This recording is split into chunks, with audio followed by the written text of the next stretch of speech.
It's your birthday morning. Your alarm goes off, you lie there for a second, and instead of feeling excited, you feel nothing. Maybe a little empty. You get up, make coffee, and go about your day like it's just Tuesday. Your phone starts buzzing, happy birthday messages flooding in, and you reply to all of them with the same thing. Thank you. Not because you feel it, but because it's what you're supposed to say. And then, you put the phone down and sit in the quiet. And here's the part nobody talks about. You feel slightly guilty because you know people are trying, you know they care, but somehow their celebration of you makes you feel more alone, not less. Like they're celebrating someone you don't fully recognize.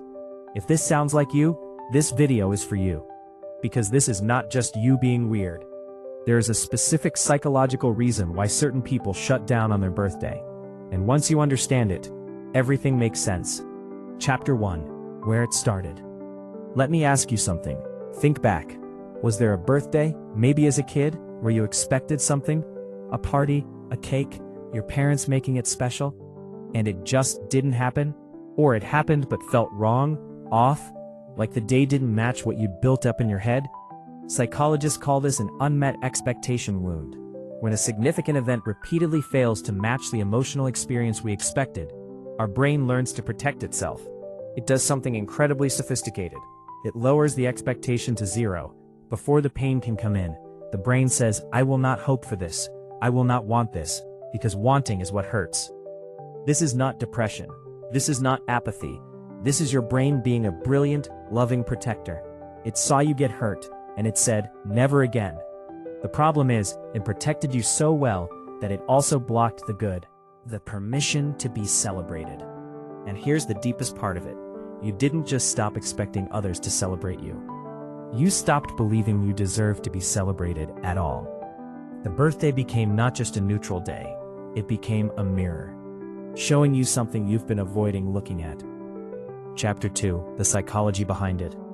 There are 3 psychological patterns that explain why some people treat their birthday like a normal day.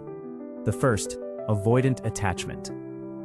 People with avoidant attachment learned early that needing things from others, attention, love, celebration, was unsafe. Because sometimes it came, sometimes it didn't. And the inconsistency was worse than nothing at all. The second pattern, the self-worth wound. Deep down, some people genuinely don't feel worthy of being celebrated. Not because they're broken, but because nobody taught them they were worth celebrating. Birthdays feel uncomfortable because they require you to receive, to stand in the center and say, today is about me. And for some people, that feels wrong, selfish, like claiming space they don't deserve. The third pattern, identity disconnection. This one is subtle, but profound. Some people genuinely struggle to connect with the idea that this day is about me.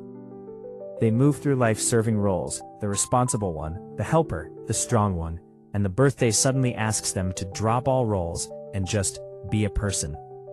And they don't know who that person is anymore. These 3 patterns don't make you broken, they make you human. They make you someone who learned to survive in the specific environment they were given. The birthday just happens to be the one day a year where all 3 show up at once and hit you at the same time. Chapter 3. What you actually feel. Let me describe your birthday more specifically, because I think you'll recognize this. The morning feels fine, empty, but manageable. You function, you work, you answer messages. But somewhere around midday, there's this wave.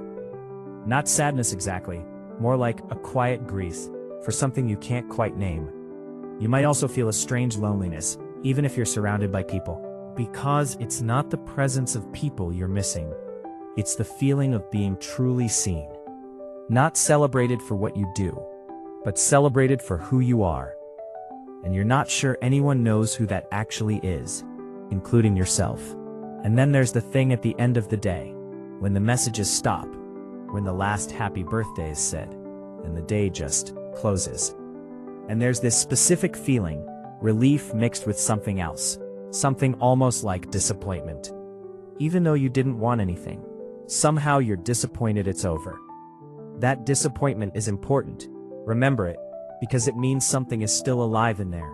Despite everything your brain did to protect you, some part of you still wanted the day to mean something. That part of you is not naive. That part of you is right. Chapter 4. What this actually says about you.